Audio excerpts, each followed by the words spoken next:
When the CEO canceled all vacations to boost productivity, Marcus Flynn chose freedom. One resignation. 7 more followed. Within weeks, an entire department vanished, only to reappear as a rival startup. A year later, their ex-boss applied for a job. He didn't get a reply.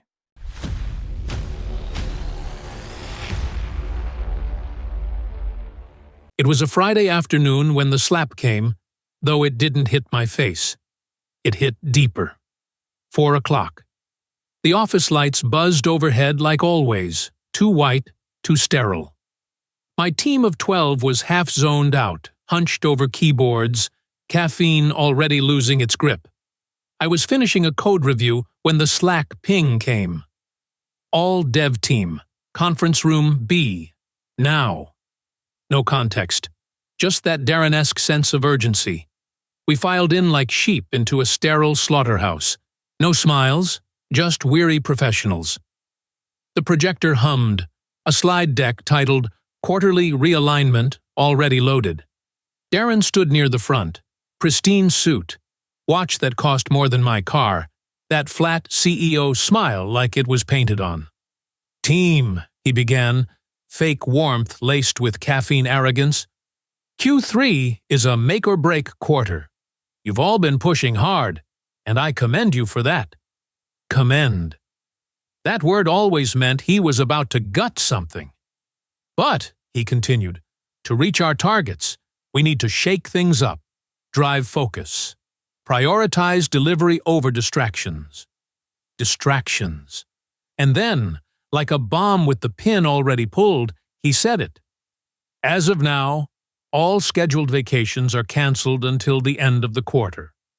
Silence. Stiff. Violent in its stillness. "That means 11 weeks, he added. "I know some of you had plans. You'll have to postpone. The company's health depends on it." I felt every eye in the room twitch. No one spoke. A few blinked. Claire, next to me, gripped her phone like it could anchor her in place. I raised my hand. Calm, controlled, polite. "Darren, I have a vacation approved for next week. Tickets are paid. My wife and I are flying to Italy. It's our anniversary." He didn't blink, just nodded with rehearsed disappointment. "I understand, Marcus, but we're all in the same boat. We need to row in the same direction." I frowned. "This isn't just a trip. This was planned months ago. It's our first real break in years." His voice lost the pretense. "You can reschedule. The company can compensate. Eventually." Eventually. Like an IOU to my marriage. I looked him dead on. "I can't reschedule an anniversary. That only happens once." He smiled, cold, surgical. "Then you'll have to choose. Vacation or your job. Let me know by Monday." He left the room before the weight of it even landed. We all sat there like someone had just declared war on oxygen. Back at my desk, I stared at the terminal. I tried to code, but my hands shook. Not with fear. With fury. I'd given this company 7 years. Watched it grow from a scrappy startup to a 120-person machine. I started as a junior dev, stayed late, mentored interns, wrote core architecture they still used in their flagship product, the one that made up 60% of company revenue. That was my team's work, and mine. They cut our bonuses last winter, froze promotions, downsized the QA team to optimize burn rate. I'd swallowed it all. But this was theft. Not of money, of time, of life. That evening, I walked home instead of driving. Cold air bit my cheeks. Somewhere between streetlight shadows and the train tracks, I made peace with the decision I already knew I'd made. My laptop sat waiting on the kitchen table. I opened it, loaded the repo I hadn't touched in weeks. My own project. My dream. A lightweight modular automation platform for small businesses. 2 years of stolen evenings, bug fixes at midnight, UI tweaks over coffee while the world slept. 80% done. It needed me. Fully. I looked at the code, at the outlines of the dashboard, at the note I'd written to myself months ago. Don't die an employee. I didn't sleep much. In the morning, I brewed 2 cups of coffee. My wife sat across from me, fresh out of the shower, smiling sleepily. I told her everything. She didn't panic, didn't cry. She took my hand. "Let's go to Italy," she said. "You'll figure out the rest." That Monday at 9 a.m., I walked into Darren's office with a printed resignation letter in hand. I handed it to him without a word. He stared at it, then up at me. Smirked. "You're bluffing." "No," I said. "Friday's my last day. Good luck with the quarter." I turned and left. Didn't wait for a response. Didn't look back. There's a kind of silence that follows those moments, not the quiet of indecision, the quiet of clarity.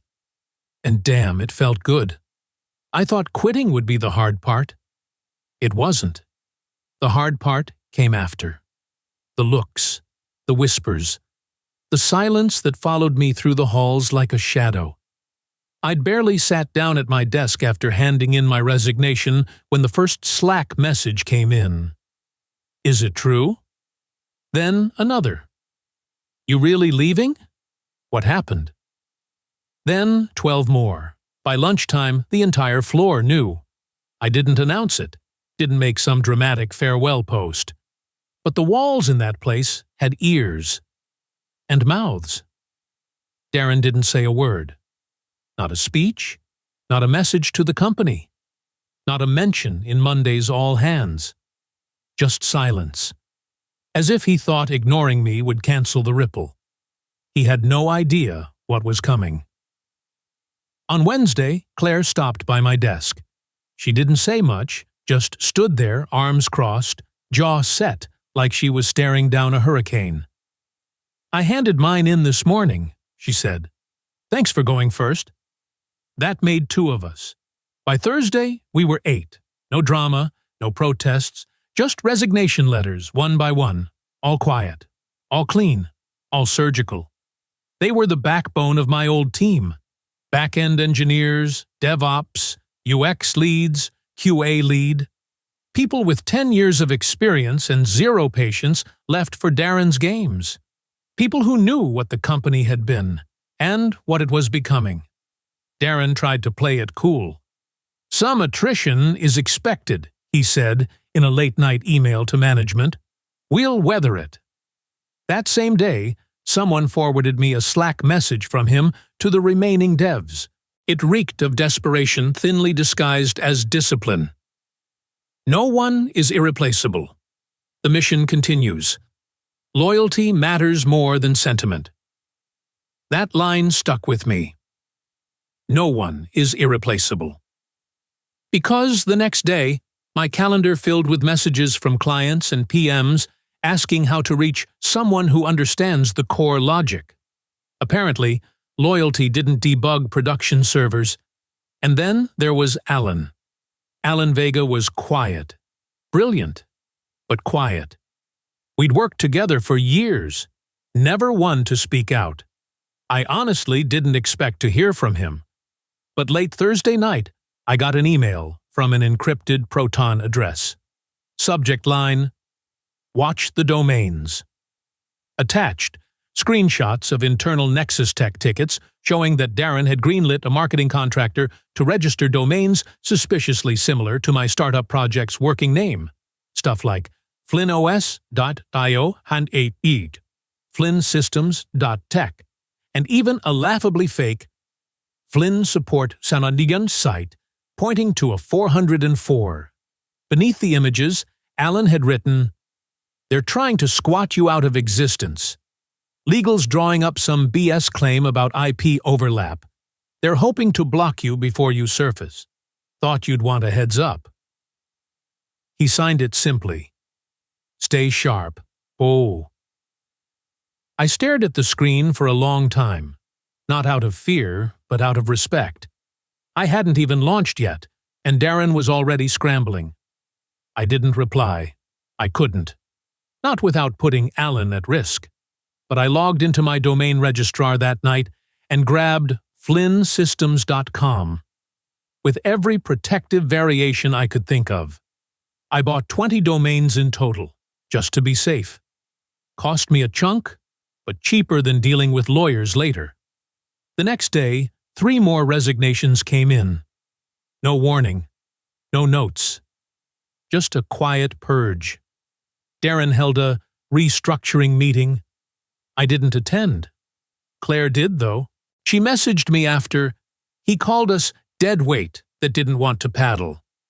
People walked out halfway through. Friday was my last day. I cleaned out my desk before most people arrived. Left behind a flash drive with all my documentation, commented code, internal playbooks, and a post-it that said, "No hard feelings. Good luck." I took the stairs down. Didn't want the awkward elevator nods. As I passed the lobby security guard, he gave me a quiet nod. "You were always one of the good ones," he said. I didn't say anything back, just nodded. Pushed open the front door and stepped into the kind of sun that feels like a door opening. Outside, the city buzzed with indifference. But I walked like a man who had finally stopped asking for permission. We landed in Rome on a Monday morning. The kind of sky that makes postcards look like low-resolution imitations. The air smelled like espresso and exhaust and old stones. My wife took my hand as we stepped out of the airport, and for the first time in months, I wasn't thinking about quarterly targets or Jira tickets or Darren's spreadsheet stare. I was thinking about wine, sunlight, and how the hell I'd let myself forget life existed outside of fluorescent lighting and Slack threads. But clarity is a tricky thing. It doesn't always wait for the perfect setting. Sometimes it shows up in a 2-star hotel bathroom while you're brushing your teeth and realize the last time you took 10 days off without checking email. Obama was still in office. By day 3, I was sitting in a cafe off a cobbled alley in Florence. Laptop open, espresso cooling beside it, my wife flipping through a paperback across from me. She looked up once, gave me that smile, the one that said, "I know exactly what you're doing, and it's okay." I was back inside the thing. My thing. Flynn Systems. I hadn't looked at the code in over a month. Opening that repo was like returning to a half-finished novel. The architecture still made sense. Clean, scalable, mostly done. All it needed was time. And now, for the first time, I had that in abundance. The admin panel needed polish. The workflow automation logic. I rewrote 3 core functions right there in that cafe. A new onboarding flow idea came to me between bites of pistachio gelato. Suddenly, it wasn't a project anymore. It was a product. And I couldn't stop thinking about the people I'd left behind. The ones who had walked out, sure, but also the ones who hadn't yet. My inbox was filling up with subject lines like, "Where are you going?" and "If you're building something, I want in." One message stood out. Claire. Subject. "Just tell me when." No context. Just that. My wife leaned over my shoulder, kissed my cheek, and said, "So, when?" We talked about it over dinner, on a rooftop terrace overlooking the Arno. She wasn't just on board, she was ahead of me. "You've been building that thing for 2 years. You already know what it is. Now you just need to give it a name, a bank account, and a front door." I asked her if we were crazy. She said, "Only if you don't do it." By the time we left Florence, I'd written a 10-slide pitch deck. It wasn't flashy, no hockey stick graphs or startup buzzwords, just the truth. There are 29 million small businesses in the U.S., and almost none of them have accessible, flexible automation tools. They live and die by Excel spreadsheets and duct-taped Zapier flows. My product could change that. I called Darren, an old college friend turned angel investor, from a hotel balcony in Naples. I'd helped him debug a fintech prototype 5 years earlier that eventually sold for 8 figures. I figured he owed me at least a phone call. He picked up on the second ring. "You finally quitting the corporate cult?" "Already done. I'm building something. You want to look?" "Pitch it in 10 minutes. I pitched it in 7. He said, "I'll wire $100K if you're serious. Send me the deck. I want a small slice and a big ride." That night, I took the last deep breath I'd ever take as an employee. By the time we landed back in the States, I'd registered Flynn Systems, Inc., opened a business account, locked in the main domain, and reserved a tiny co-working space downtown with good Wi-Fi and bad coffee. Just enough to start. The next morning, I wrote one email. Subject: Let's build. I sent it to 11 people, the ones who'd left with me, the ones who'd trusted me enough to walk away without a next step. Inside, I wrote, "Flynn Systems is a go. Automation platform for small businesses. Clean architecture. Clear mission. Salaries will be tight for the first few months, but everyone gets equity. No titles unless you want one. No managers unless you need one. I'm not offering a job. I'm offering a seat at the table. If you want it, you know how to reach me." By noon, 10 replies. All yes. The 11th came in that night. Also yes. One of them signed off. No PTO policy, right? That's the dream. We were building something now, not just code, a culture. And the best part? Darren didn't even know we existed yet. The first thing you notice when launching a company from scratch is that everything is a decision. There's no IT department to set up your emails, no HR to explain payroll, no admin to stock the coffee. It's just you, duct tape, and Google. We started in a glorified closet in a downtown co-working space that smelled faintly of mildew and ambition. The Wi-Fi barely held up when more than 5 of us connected at once. The AC had 2 settings, Arctic tundra or Hell's waiting room. But to us, it was sacred ground. 10 of us showed up that first Monday. Claire brought donuts. Jeff dragged in an extra monitor under one arm and a whiteboard under the other. Everyone else carried laptops, bags, and the unmistakable weight of hope. It felt like the first day of school, except we were the teachers, janitors, and principals all at once. We split into pairs, sprints, domains. I sketched a 3-month roadmap on the whiteboard. MVP launch, beta outreach, feedback loop, monetization. Half of it would change by week 2, but it gave us direction. By week 1's end, we had a basic shell live. The dashboard worked. The onboarding screen loaded. The database held together with digital prayer. Darren, our angel investor, dropped by with bagels and that smug venture capitalist look that screamed, "I know I'm early, and I love it." "Looks like a company," he said, eyes scanning the cluttered desks, tangled cords, and cold pizza boxes. "It will be," I told him. He wrote another check on the spot, not huge, but enough to keep us moving without breathing down our necks. Then the emails started. Small businesses, freelancers, a guy who ran a dog grooming service in Ohio.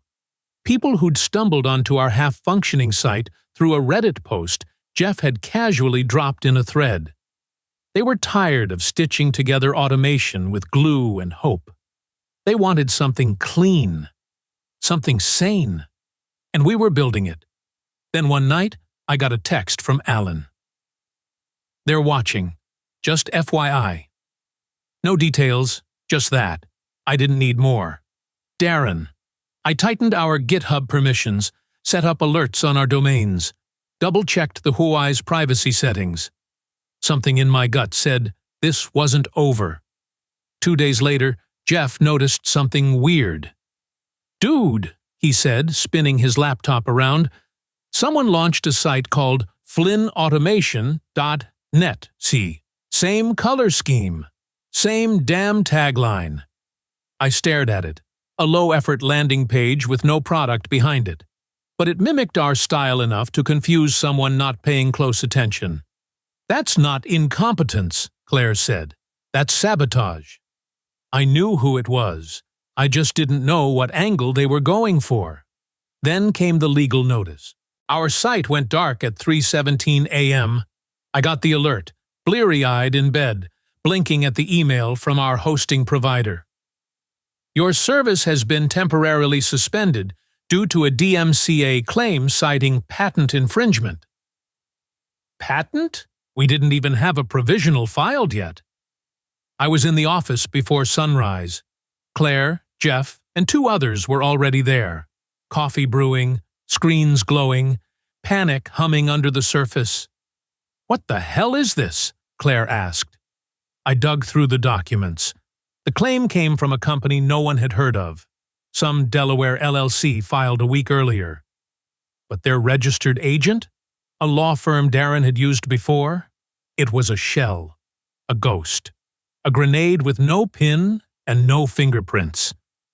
I called Emily, an old college friend, now a tech-savvy attorney who owed me a favor from a bad date I'd once rescued her from. She picked up half asleep and listened as I laid it all out. "Send me everything," she said. "They're bluffing. Give me 6 hours." While she worked, we spun up a basic mirror of the site under a different domain. We pushed the client portal back online, messaged users directly with instructions, apologized profusely, and offered 2 free months of service. We didn't sleep that night. None of us. Emily came through by noon. They filed an emergency injunction based on fraudulent patent docs. I've filed a counterclaim and notified the registrar. Your host will restore access within 12 hours. You're in the clear. For now. Relief hit like a cold shower. But anger came next. Darren wasn't just bitter. He was trying to kill us before we had legs. The team didn't crumble. If anything, they galvanized. Jeff put up a poster on the wall with Darren's face, crossed out in red Sharpie. Claire brought in a Nerf gun arsenal. Someone printed T-shirts that said, "Legally unbothered." We laughed harder that week than we had in months. And we worked. By the end of the week, not only were we back online, we were stronger, more secure, faster. Clients thanked us for being honest, for fixing it fast, for being human. We picked up a new phrase in the office. If they're punching down, we're doing something right. And I realized I hadn't just left a company. I'd built something they feared. The day our site came back online, the first email I saw wasn't from a customer or investor. It was from a former Nexus Tech client. Subject line, "We're ready to talk." I didn't open it right away. I just stared at the name. A mid-sized logistics company we'd supported back when I still wore the company polo, and smiled through Darren's all-hands meetings. They had been one of our flagship clients, the kind whose logo made it into investor slide decks. Now they were emailing me.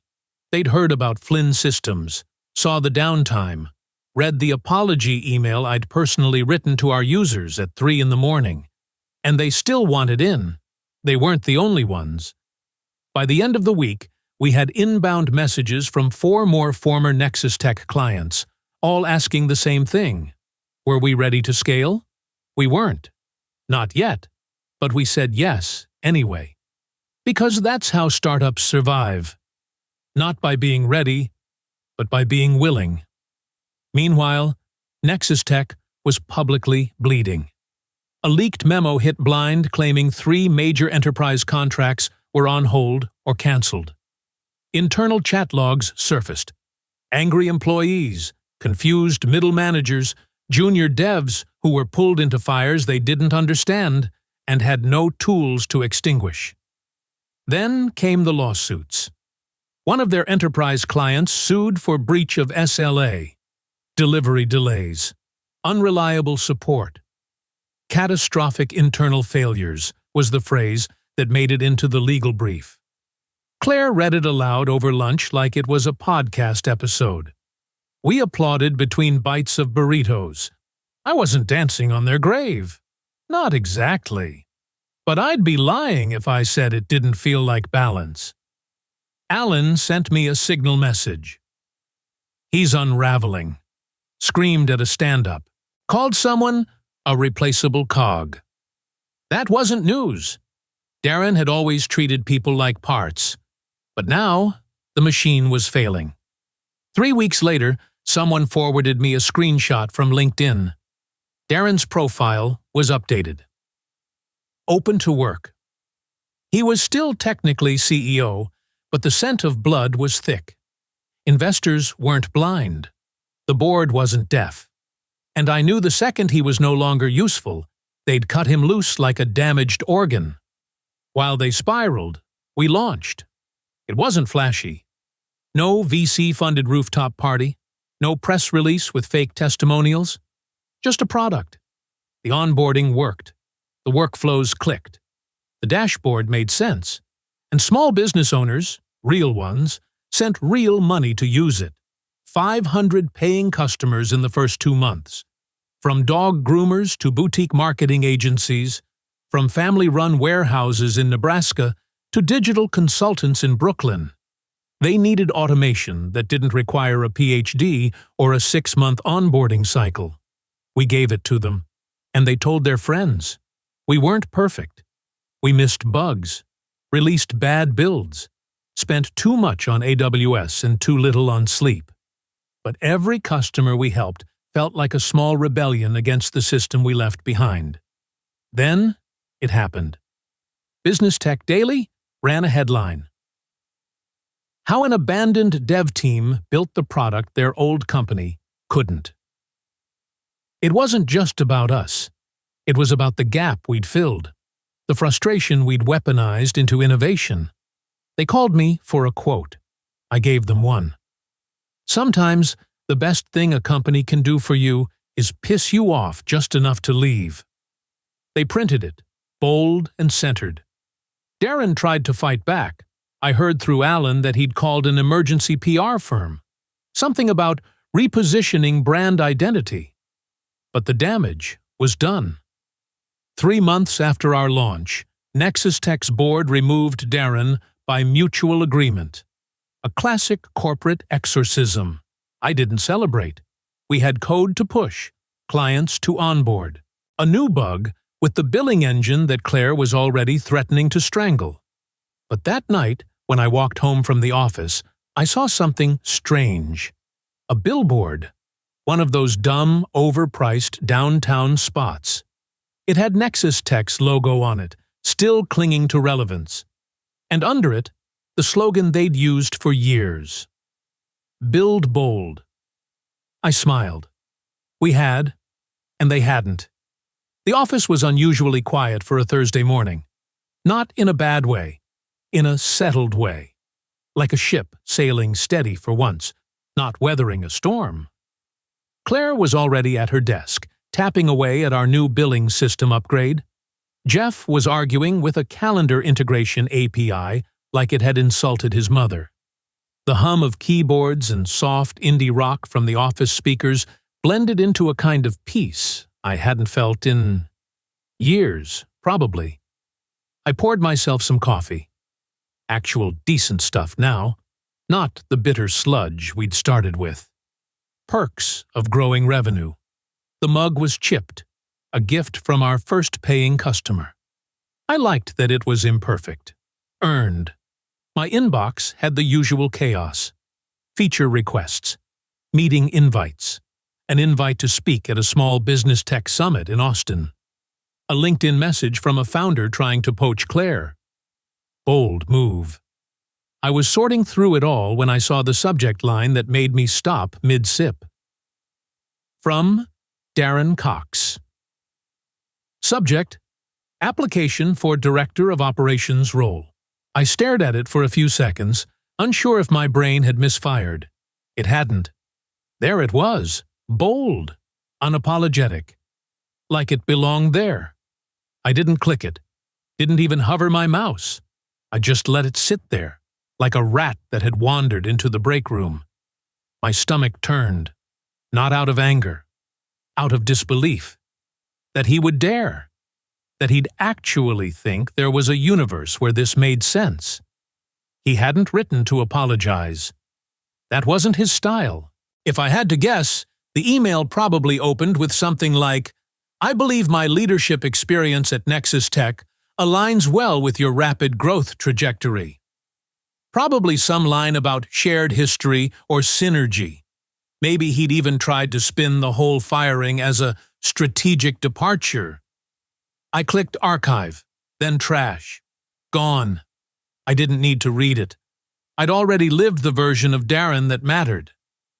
A few minutes later, HR poked her head into my office. Megan. Sharp, young, zero tolerance for bullshit. "Hey, weird one. Got a resume from someone named Darren Cox?" She squinted at her tablet. "Used to be your old CEO?" "Yeah," I said. "Don't open it." She raised an eyebrow. "You sure? Looks like he customized it. Says he respects the company culture deeply." I laughed. Not loudly. The kind of laugh that comes when irony stops being clever and just becomes sad. He doesn't even know what the word culture means.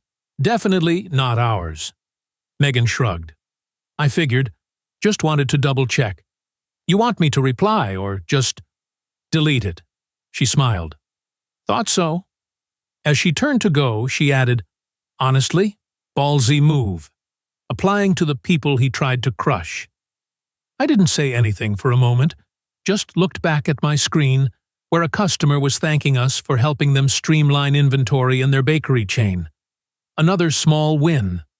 Another step forward. Then I said, mostly to myself, people aren't resources, and some lessons don't come cheap. Megan paused at the door. "He included a cover letter, by the way." "Did he?" "Yeah." Said something about wanting to contribute to building something meaningful again. I blinked. Again. I almost felt bad for him. Almost. But the truth was, Darren never built anything. He extracted. He optimized. He demanded. And when he broke something, he blamed the people holding it together. He never once looked at code, never sat with the support team during a fire drill, never gave a damn about the thing, only the numbers behind it. And now? Now he wanted to join the people who made something real, something resilient, something he couldn't kill. Megan left, and I sat back in my chair, watching sunlight crawl across the floor. Across the room, Jeff stood up with a triumphant yell. "It works! Finally got the calendar synced to not destroy time itself." Applause. Laughter. Someone threw him a mini Snickers. Life moved on. The inbox kept filling. The roadmap kept growing.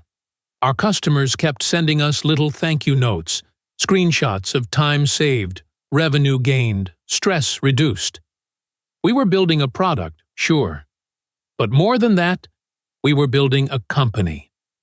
One that knew what not to be. And Darren. He was just another archived thread. 1 year, 12 months since I walked out of Nexus Tech with a resignation letter and a plane ticket to Italy. Now I was standing in the middle of a rooftop we'd rented out for the day, holding a glass of Prosecco, watching my team, our team, laugh around tables cluttered with tacos, laptops, and half-melted birthday cake. It wasn't anyone's birthday. We just felt like cake. Claire was arguing with Jeff over which version of our logo looked better on dark mode. A new hire named Priya was sketching UI ideas on napkins. Someone had brought their dog. Someone else had brought a bottle of scotch that was clearly not from this zip code. We weren't a startup anymore. We were a company. Flynn Systems had just closed its first seed round, $5 million. Not venture monopoly money. Real, earned capital.